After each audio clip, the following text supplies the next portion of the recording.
Sir sir বিশ্ববিদ্যালয়ের বর্তমান পরিস্থিতি যদি আপনি একটু জানান স্যার। এই বিশ্ববিদ্যালয় আমাদের বিশ্ববিদ্যালয় না, এই জাহাঙ্গীরনগর আমাদের জাহাঙ্গীরনগর হাজার হাজার ছেলে মেয়ের উপর হামলা হয়েছে, পুরো ক্যাম্পাস ভিসির সাথে যোগাযোগ করা যাচ্ছে না, কোনো হল প্রবোস্ট কোনো কোথাও নেই। পুরো পুলিশরা মানুষ শিক্ষার্থীদের সাথে ব্যবহার করছে সেটা মানুষের পর্যায়ে 71 সালে এই ব্যবহার হয়েছে আমরা জানি না।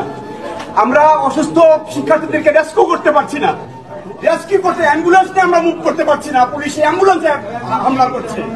এটা হতে পারে না। আমি সারা দেশের মানুষকে আহ্বান জানাবো, আপনারা দেখুন জাহাঙ্গীরনগর বিশ্ববিদ্যালয়ে কি হচ্ছে, আমাদের ছেলেমেয়েদের উপরে কি নারকীয় ভাবে আমাদের ছেলেমেয়েদের উপর হামলা হচ্ছে।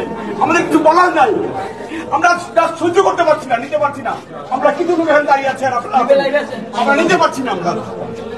আমরা শিক্ষক, আমরা দলদাস না, দলদাসকে বিশ্ববিদ্যালয়ের ক্যাম্পাসে এইভাবে নির্মমভাবে হামলা হবে শিক্ষার্থী, হাজার হাজার শিক্ষার্থীদের উপরে, এটা মেনে নেওয়া যায় না। এটা সভ্য দেশে হয়তো সভ্য সমাজ হতে পারে না।